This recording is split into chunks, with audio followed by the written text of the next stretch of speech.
Tennessee Senator Marsha Blackburn on Tuesday questioned DeAndrea Benjamin, President Biden's nominee to be United States Circuit Judge for the Fourth Circuit.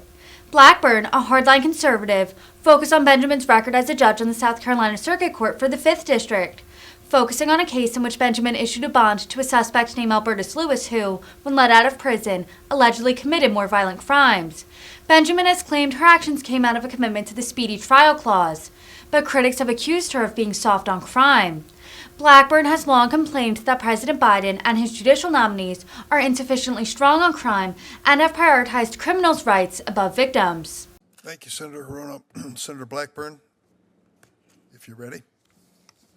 Absolutely. Thank you so much for being here. I was just commenting as I was walking back down that you were doing a nice job. Thank you, Senator. I was watching it in my office. I think Senator Grassley asked you about the Lewis case. Yes, Senator. Okay, and I want to circle back on that for just a moment because, and he asked you about the bond. I want to ask you about the speedy trial. You had talked about that you felt like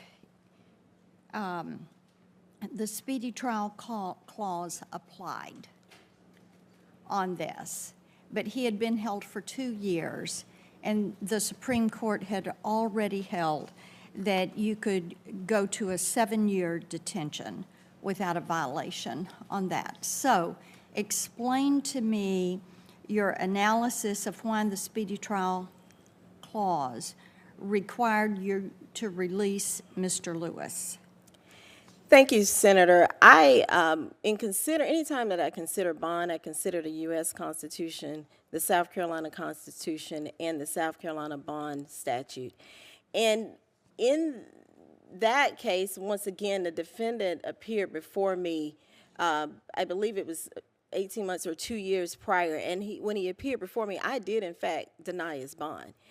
He appeared again, I think, before maybe 18 months later, and at that point in time, the state was missing evidence. There was violations of discovery issues. There was a previous court order in which the state was ordered to try the case, and they had not and could not give sufficient reason as to why they did not try it. And so that was your premise? Based on the totality of everything that was before me. All right, but then, you know, he was charged with attempted murder of the 2 police officers after this release, and he used a child as a human shield. So do you regret this decision? Thank you, Senator. Once again, I based my decision on the facts that I had before me. The defendant was alleging a violation of his speedy trial rights and a violation of the court's previous order. Once again, there is missing. You're not answering me. Do you regret the decision? If you had it to do over, would you do something differently? Thank you, Senator. Once again, I based my decision on the Constitution of the United States. Okay. Let me ask you about Troy Stevenson. He was a defendant charged with first-degree burglary, and you released him on bond, and he subsequently was involved in the murder of a woman who was working at a bakery, and he had a history of engaging in burglary, hung around with the gang, owned a variety of guns, openly admitted to using drugs. And when you take all of this together, and that's information that you had, these factors show that he was a danger to the community. So how do you justify your decision to release him on bail despite these indications, because that is information that you had? Thank you, Senator. And respectfully, when Troy Stevenson appeared before me, he was a juvenile. He did not have any criminal record. He appeared before me. His co-defendants who were juveniles were released to their parents. They were not detained. He appeared before me because of his age at that point in time. But he did not have a criminal record. Those charges were subsequently dismissed against him.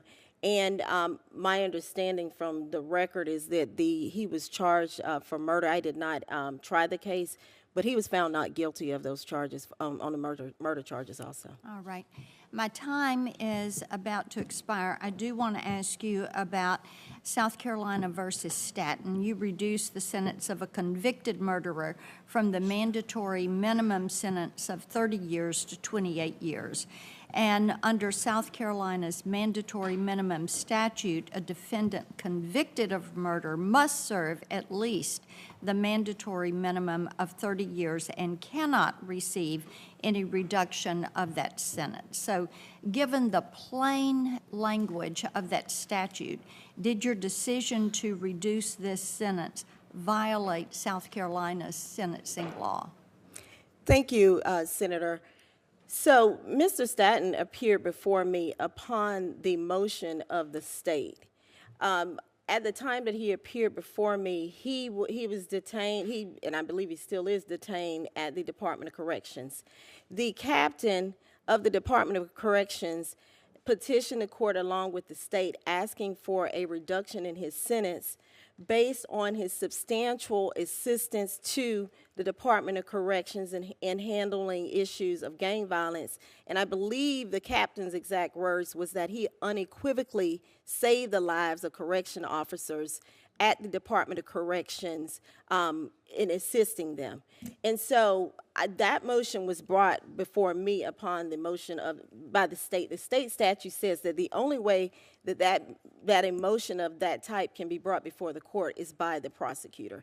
And at that point in time, after considering everything that was before me, including numerous letters from the Department of Corrections, I found that it was appropriate based on the statute and everything that I had before me.